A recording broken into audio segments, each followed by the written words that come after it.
Hello and welcome to part 2 of the £35 Tamiya Grasshopper wreck restoration video series I'm putting together for my YouTube channel, RC Resto Workshop.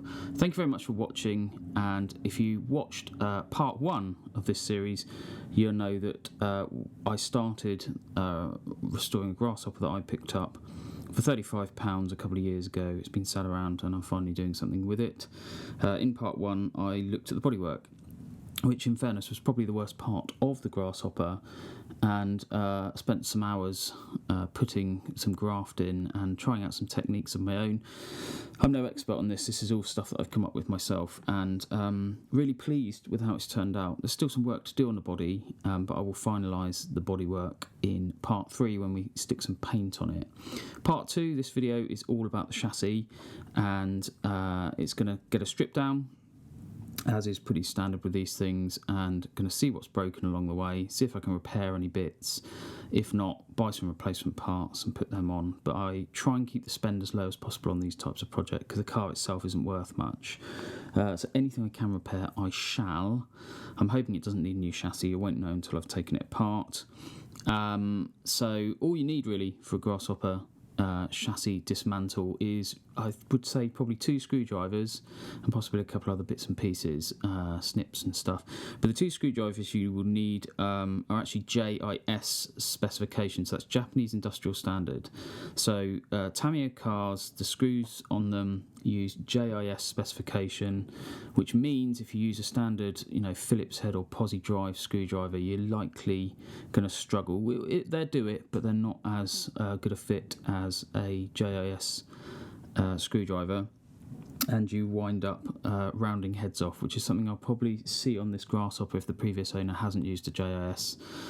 Chances are I'll come across a few rounded off screw heads. So get a set of JIS screwdrivers if you're into Tamiya cars. Just buy a cheap set, that's all I've got, and they don't receive much punishment doing RC cars, so realistically a cheap set's going to last anyway.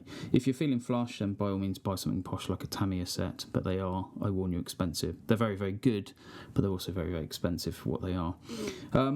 Let's get on with it. Let's waffle, and let's start with the strip down. Now, I managed to find these. Apologies for the flicker. It's because obviously iPhones, being American, decide not to work with British 50 hertz lighting systems. It shouldn't be a problem when we're actually looking at the car. It's just to show you these.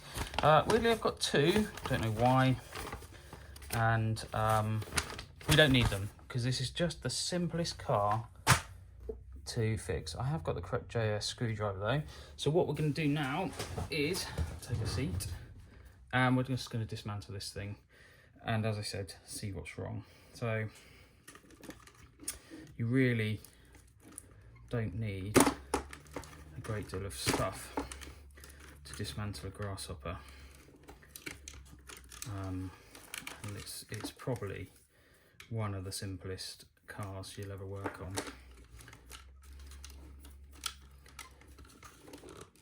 Hasn't been officially welded in there yet. Right, let's just prise that off with a screwdriver.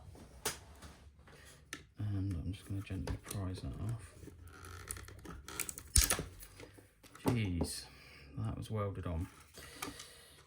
And I'm just going to pop that through there, which is also rather irritatingly fitted as well. I don't know why it's got this extra piece on it for, but I shall slide that back on like so. So we've got a 2.4 gigahertz receiver, half of which has been left on the car. I'll clean that up later.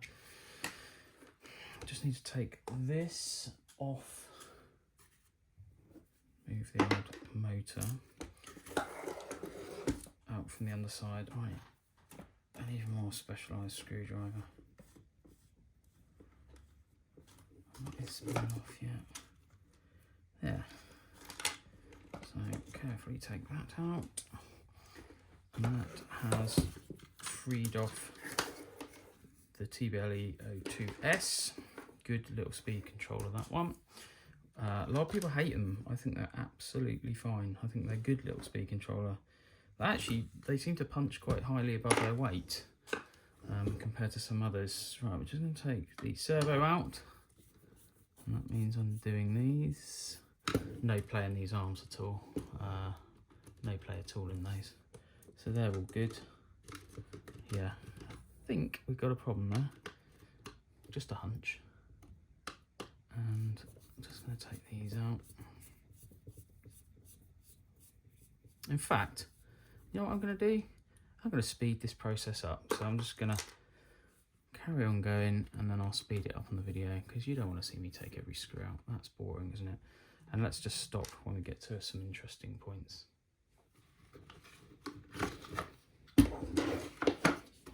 I don't know, play some music or something.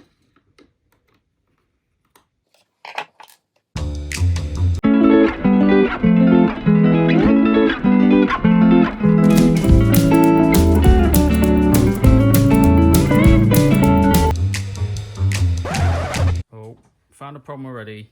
Freeze frame. We've got a very poorly piece of front bumper mount there. This one's rigid, and this one is a bit way bendy. Might be able to repair that, but to be honest, we may need a whole new chassis on that front.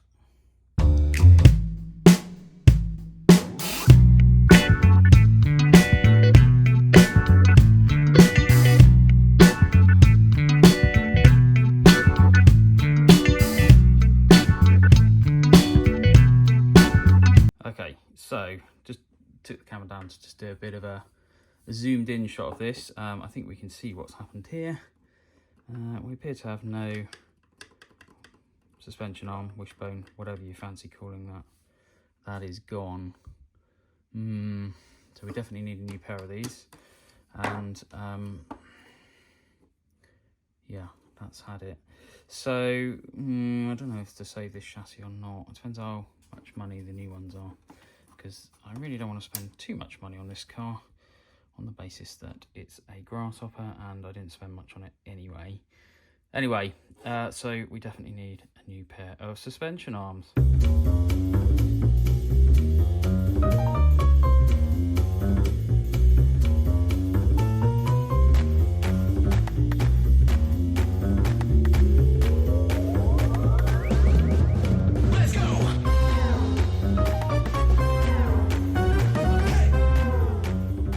So that is the front end dismantled. We're now coming up to the gearbox.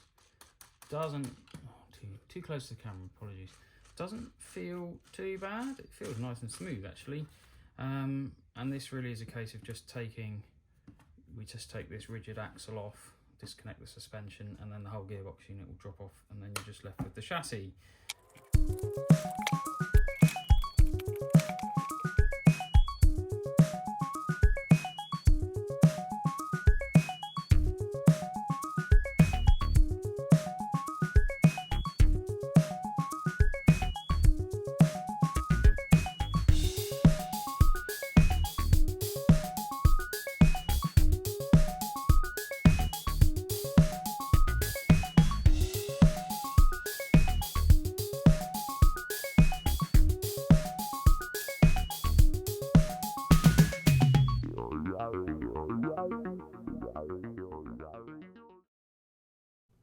Okay, it was at this stage I then decided to take a look at the radio gear and the electronics. So these were all stripped down, and these are just some before and after pictures. There really was no trick to it. It was more a case of just taking them apart and cleaning them. Don't be afraid to take radio gear apart. Just be careful with servos, just make sure you know all the gearing goes back inside them. Likewise speed controllers, there really isn't much to them inside, just be careful when you take them apart. If you're unsure, take some photos of how the gears and bits and pieces inside look, so if you get confused you can always put them back together the right way. So yeah, these are just before and after pictures of some of the radio gear. Following on from this, fully dismantled the chassis, as you could see in the speeded up video prior to this bit. I took it to the sink and we gave all the plastic bits a good old clean down. So here we are at my sink, and this is really the Grasshopper reduced down to its component parts. And as you can see, I've got a little dish full of bits and pieces there. I've already given those gears a bit of a clean down. They were a bit grubby but not too bad. Really, it's the chassis that it is most filthy. Here it is, not looking brilliant. Some of that's probably scratching as well. But for the most part, it's okay. And no trick to this.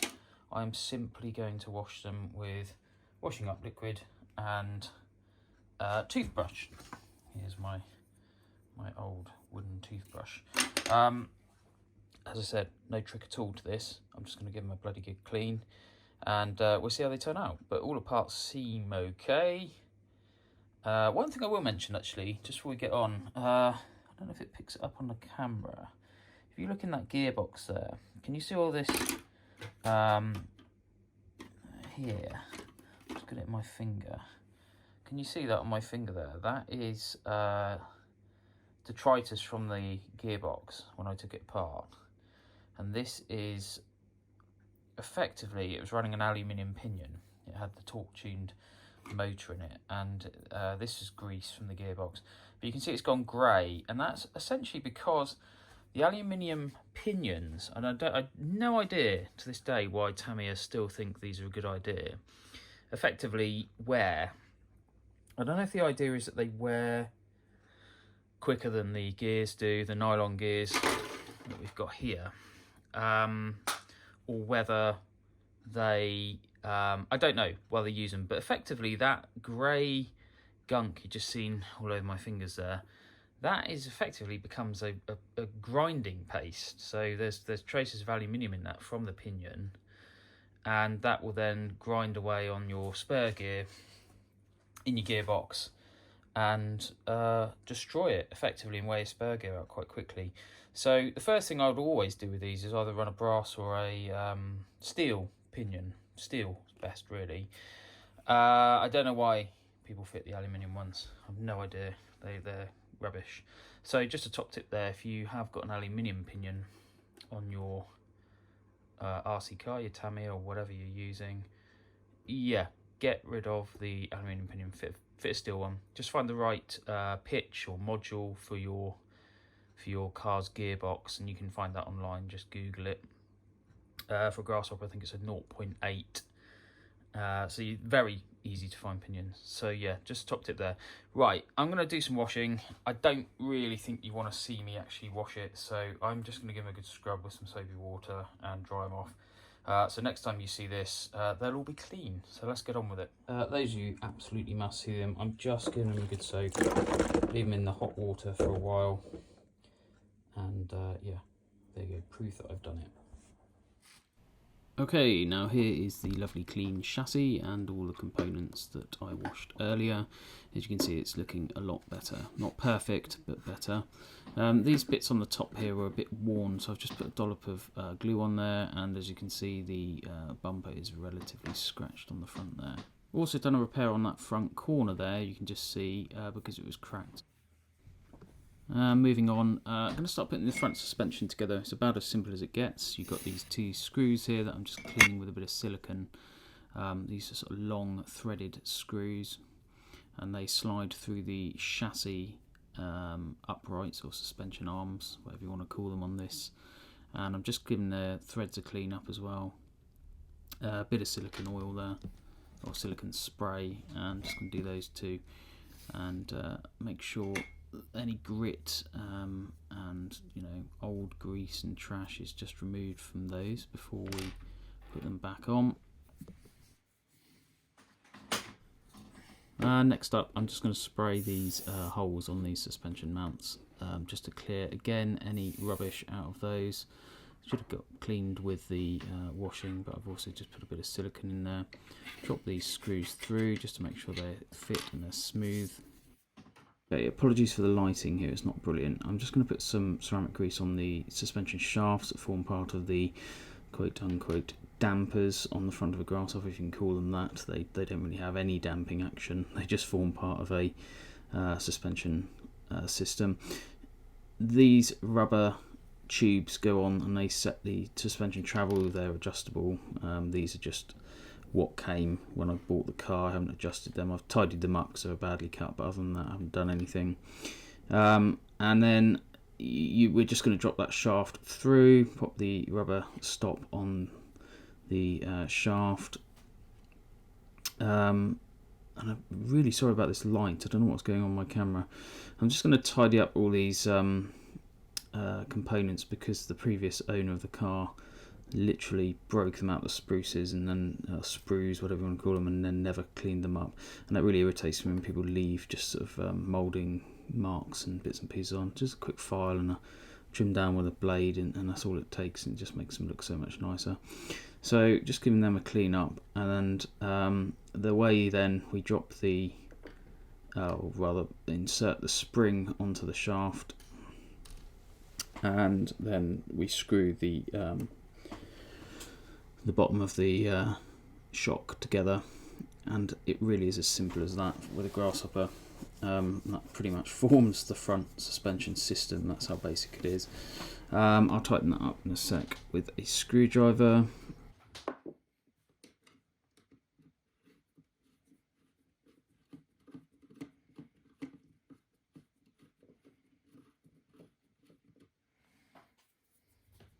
Okay, skipped over screwing up the other side because it's exactly the same process as what I've just done. Some new arms to go on. If you remember from the previous video, they were broken. I'm just going to cut these out with some snips and just tidy up the little moulding marks that you're left with. And then we're going to pop these in. So the old arms were very, very worn, and actually the chassis has cleaned up quite nicely, but there's still quite a bit of play by the looks of things, or going to be quite a bit of play by the looks of things in where the suspension arms mount. So there's not a lot I can do about that other than replace the chassis, which I can't be bothered to do because it's otherwise in reasonable condition. Just having a little tidy up here. I snip as much off as I can with the snips, and then I usually just give them a quick trim with a bit of a blade. Be careful with your fingers if you're doing this. I'm stupid. I should really have it in a craft knife, but yeah, as I said, I'm stupid, so I don't. And if there's anything left over, if you're really that fussy, then you could just run a bit of very sort of fine sand paper or emery paper over that just to finally clear them up. But actually, if you just use a blade like this, it usually does enough. Be careful if you're using a blade not to go too far, because you can cut notches in them. The plastic these days is quite soft on Tamiya products, which to be honest really is a good thing, because it just makes them that much less brittle and more resistant to cracking and breaking. So yeah, just tidying these up. May speed this up because it takes a long time, because I waste a lot of time trying to tidy these up. So we'll speed this section up.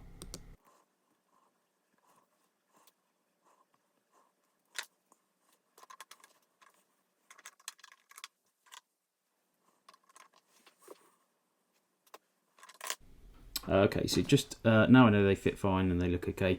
Just going to put a little bit of grease in where the suspension arms sit. This is just to prevent wear. And I wish the previous owner of the car had done this, because it's what causes a lot of play. Tamiya cars are loose at the best of times, and by neglecting, to grease these areas, you can actually cause further wear. I'm not sure ceramic grease is the best for this actually. This softer plastic, you're probably better off with a LM type grease, although I don't know, petroleum based greases may well be unsuitable for plastics. I'm sure people will have an opinion on that. In fact, let me know in the comments if you know of a better grease. Please do let me know. Red rubber grease is quite good, but it's very stiff and can make things a bit sticky. Also tracks a lot of grot, as does most grease, so go easy on it. But these do seem to wear quite badly in the suspension arms, so I think it is important to grease them up periodically. I'm probably putting too much on here really, so just go easy on it. I wouldn't put huge quantities on, and I may take some of this excess off. But the thing is, the car's not really going to get too dirty. I think if you're running in sand and bits and pieces like that, it's a tricky one. And again, I'd appreciate people's comments on this, because if you get sand into these joints, it's effectively going to work as abrasive and wear them out. Alternatively, If you leave them dry, if you put grease in them, the grease attracts grit into it, and then that acts as a grinding paste, as we've talked about with the gearboxes. I'm just cutting this new plate out. I don't need a new one, the old one's fine. But got a new one, so might as well use it. Came with the suspension arms. So I don't know what's best. My cars don't really get that dirty, and certainly this one is not going to be bashed like it used to be. So I'm quite happy to just sling a little bit of ceramic grease in there. I'll keep an eye on it. If it doesn't work, I'll take it out and try something else. But yeah, if anyone's got any suggestions, shove them in the comments, because I'd love to hear them. I like I say, I'm by no means an expert on these things. Right, let's just screw this plate back on. That just holds the suspension arms in place. It's such a simple design, this. It really is such a simple design. And once that's in, we can start putting the axle, or front axles, or knuckles, whatever you want to call them, steering knuckles, front steering or front axles onto the suspension arms. So let me just speed this up, and we'll get to that point.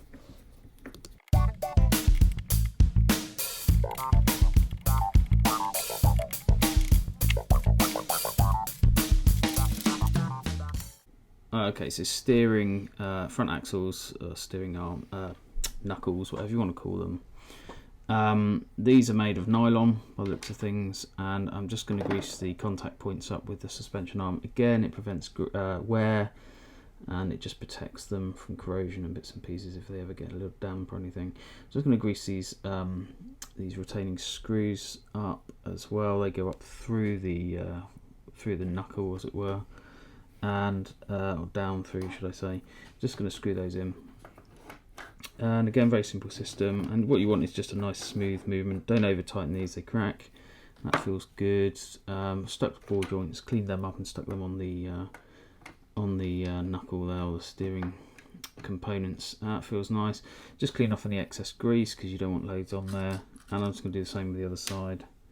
Pop that in, and grease it up and pop that in, screw it in.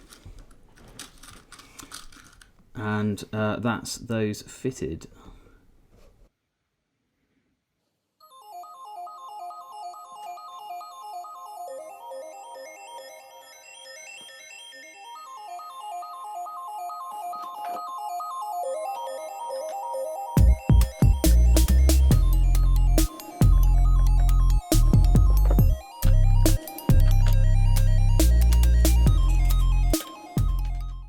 Okay, next up I'm going to fit these lower suspension mounts.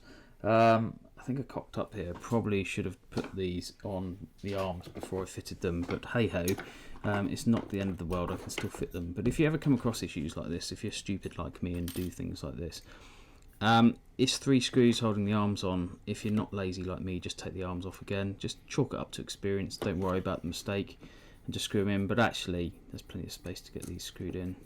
So just going to pop this one in, and then it's going to be a case of just greasing up the brass inserts for the shock absorber at the bottom there, and then we'll just screw those in. And again, I'm going to speed this up because I'm conscious that you'll just be sat here ages watching me do it. So let's speed this up.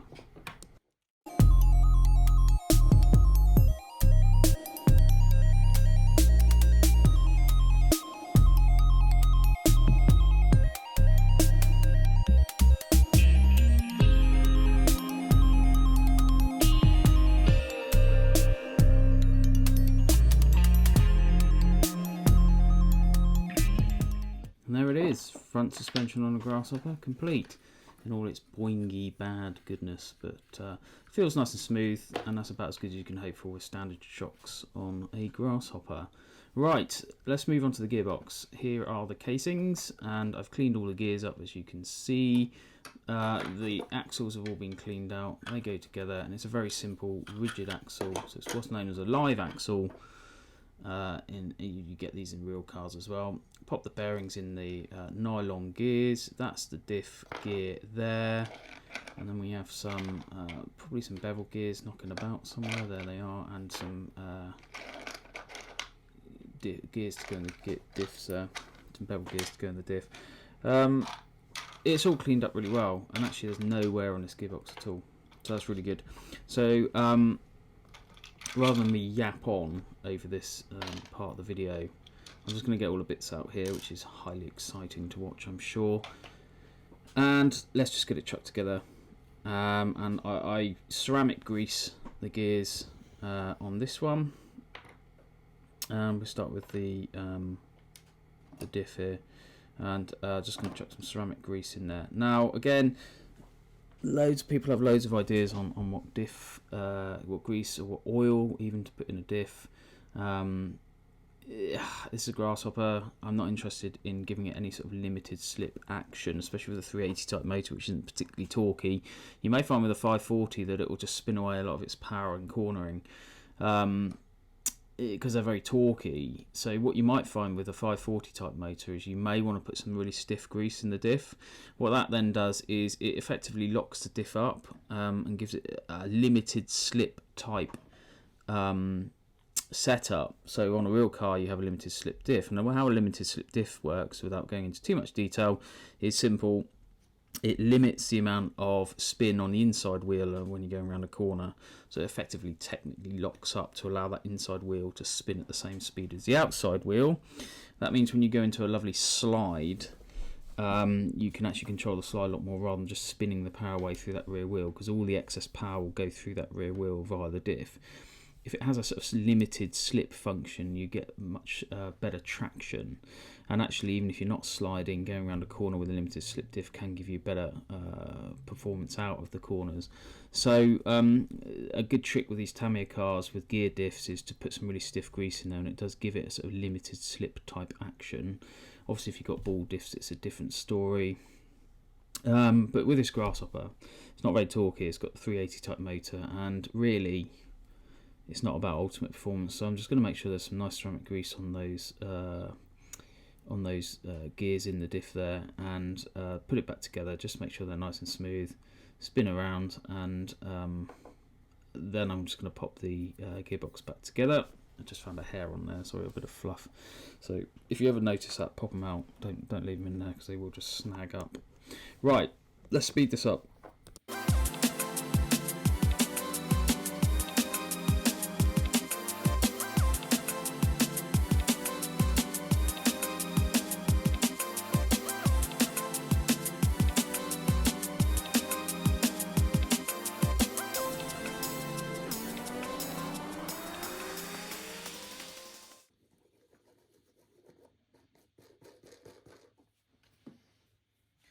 Right, well, apologies for that. My camera battery decided to die halfway through building this gearbox, so I do apologise. You didn't miss much. It's not particularly interesting. It is now back together, gears in, greased up. I don't put a lot of grease in the gearboxes. They're nylon gears. They don't really need a great deal of grease.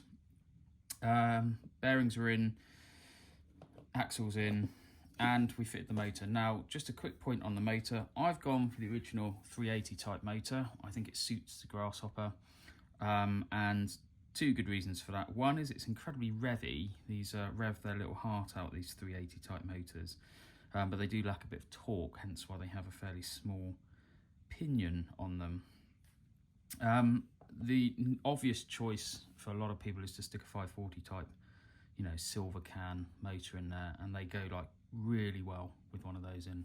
However, if I had a Hornet, I'd stick a 540 in it, obviously, or any of the other Grasshopper 2, any of the others with better suspension.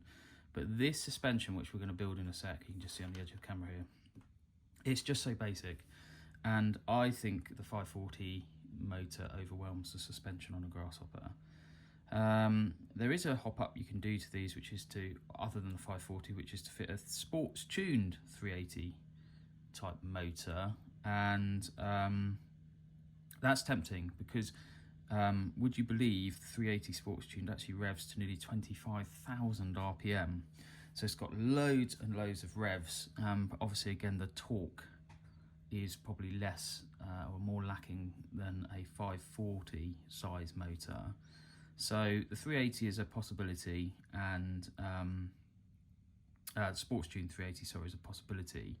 But you've got to get that gearing right, so it means putting the right pinion in, so you get the motor doesn't bog down with a lack of torque. And the other thing is, finding the pinion to match is a pain, and they cost more money than a 540. So the obvious choice is to stick a 540 in if you want to hop these up. But I would really love to try one with a 380 Sports Tune just to see how well they go. So I may do that. That may be on the horizon. Anyway, gearbox is built.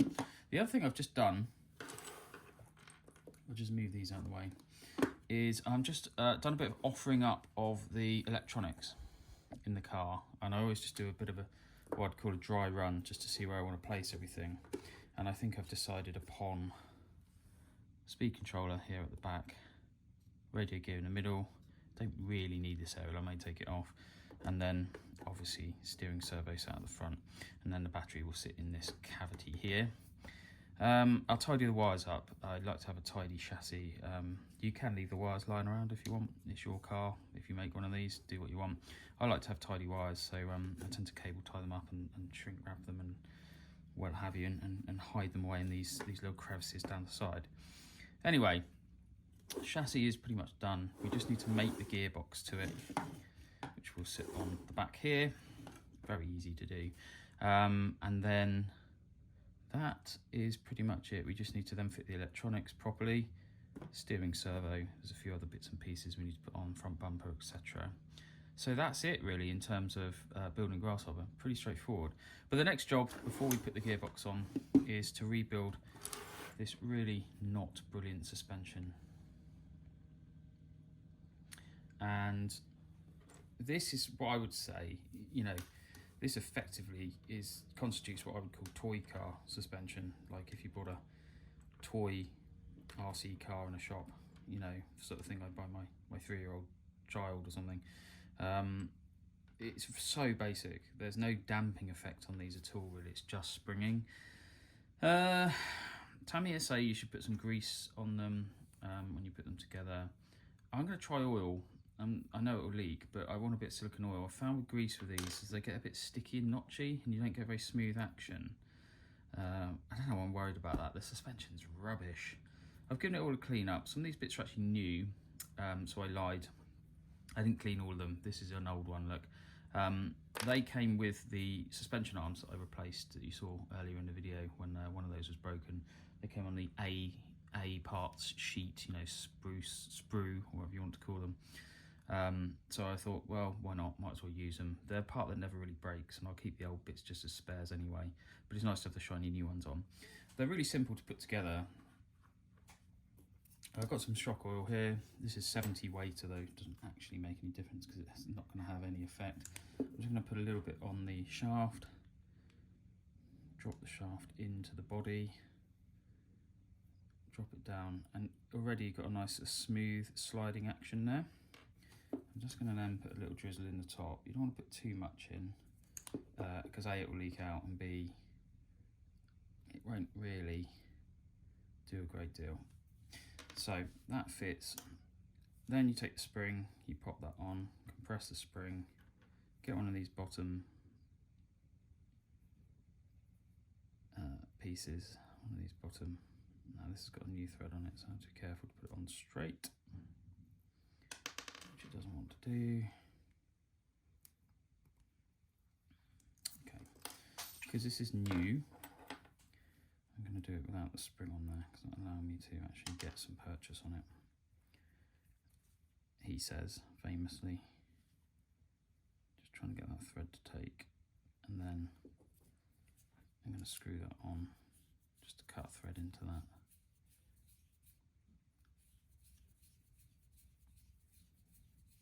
Take that back out.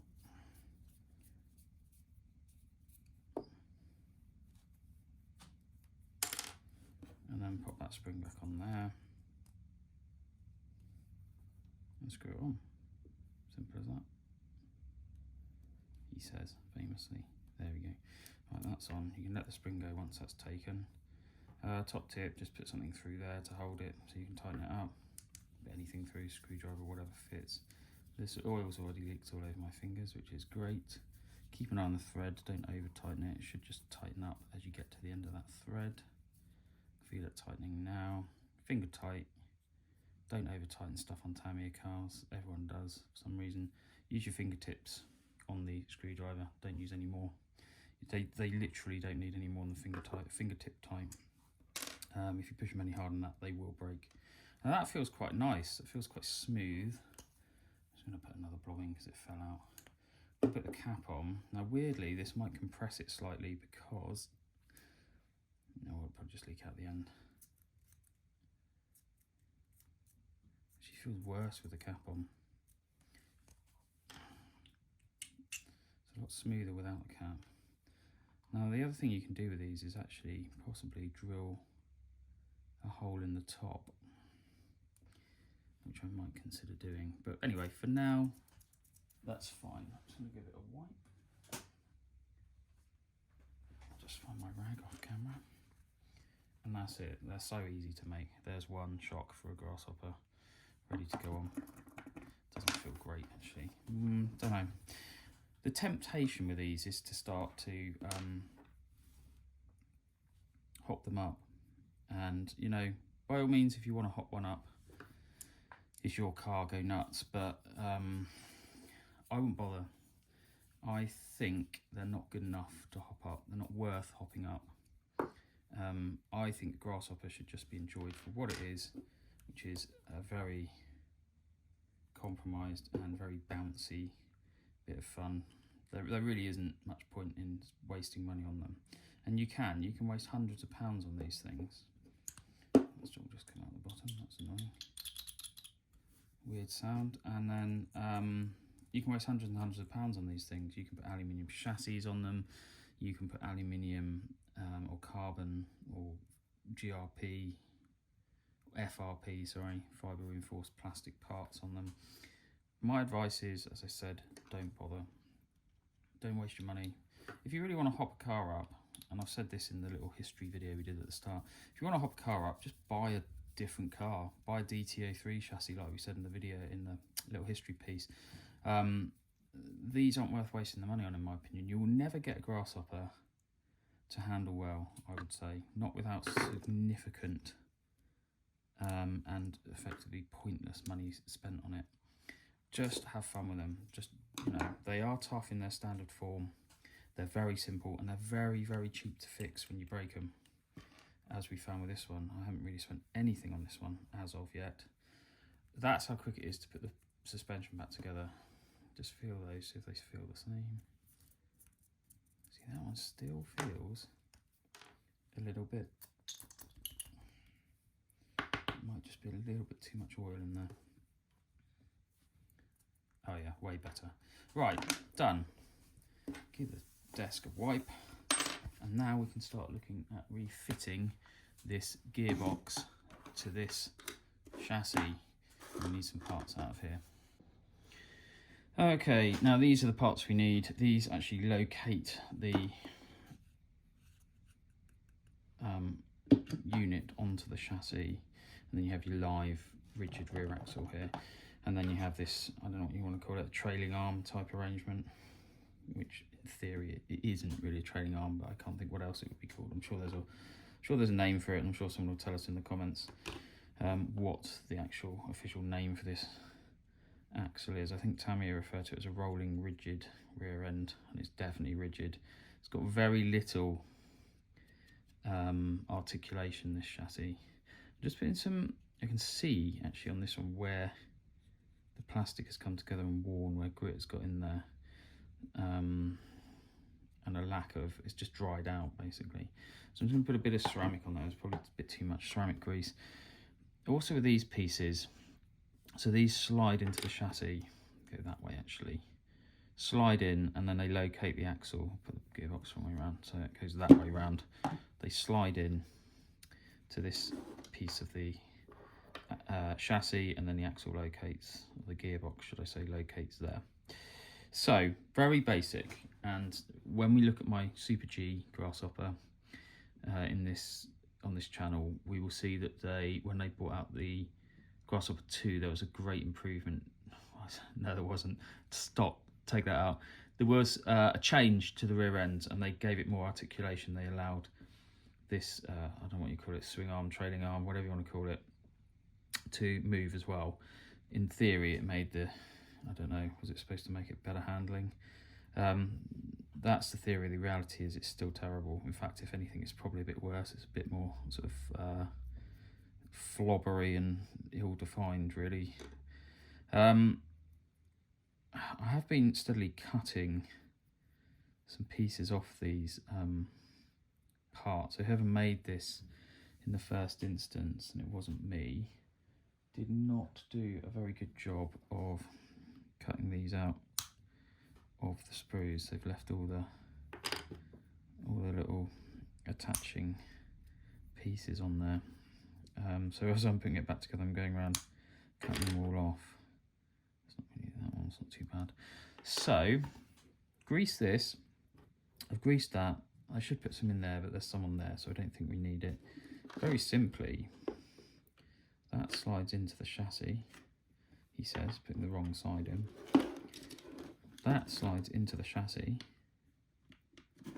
like so, and then just screws in underneath with two Tamiya self-tapping screws.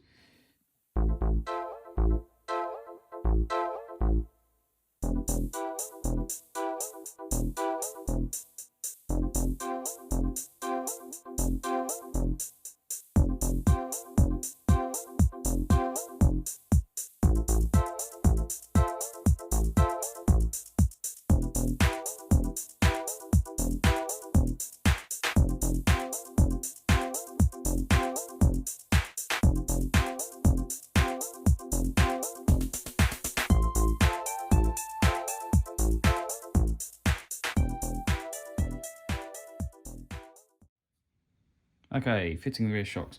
Now I've just popped these sleeves in here with a little bit of grease as well, just to they do a lot of moving about. And take that bolt out, pop the shock up into there, pop the bolt back through, and then this little plastic nut goes on the other side. I think I'll just do that by hand to start with. There's a little repair on the top of this chassis. It looks a bit grotty. I might just clean it up a bit. I'm not sure I'll bother actually. And that is, it wasn't broken, it was just worn out. So I've just done a little bit of a repair on there. And all you need is a self-tapper with a washer. And that bolts directly into the gearbox, and that is the rear end suspended. And obviously do the other side. I'm just going to screw that in at the bottom. Fingertip tight again, don't overdo it, you just crack the gearbox casing. And there we go, that's one side done. Spin the old girl around. Bit of grease on these sleeves because I haven't done these ones yet. Don't go overboard with the grease, it just attracts dirt. It's just to allow that just to have a nice smooth action in there, like so. I mean, I use ceramic grease. It's mainly because it's what I've got at the moment. I use it on lots of things, and you know, I use it for rebuilding brakes on cars. It seems to work all right on these. It's a bit stiff perhaps for lots of things, but it seems to work quite well on gearboxes. Now there's the age-old argument about using Vaseline. Now this is an old screw and I think it's knackered. Someone has over tightened that, you see, and ruined the thread. Let's try one of the other ones. If not, we may have to cut one of the new ones out of the spruce.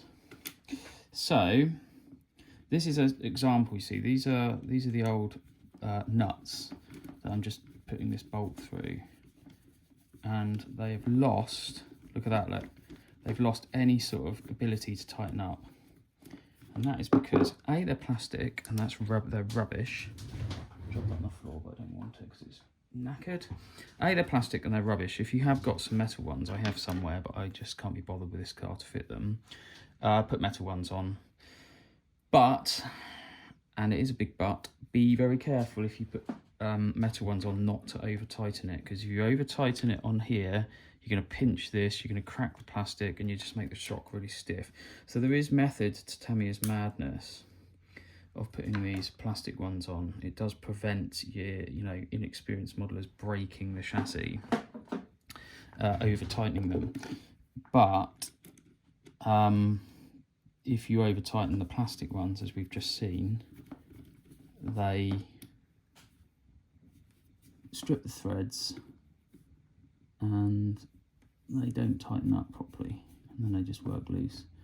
And I tell you what, rather than trying to do it on the car, these plastic ones, you have to cut the thread in, but it's really important you get the bolt to take straight, otherwise you're sort of cut an uneven, an odd thread in them, and they are really actually quite a pain to get on there. So I'm just going to do this one. Just popped it in the old hex wrench there. I want it nice and straight. I'm just going to start it off with my fingers.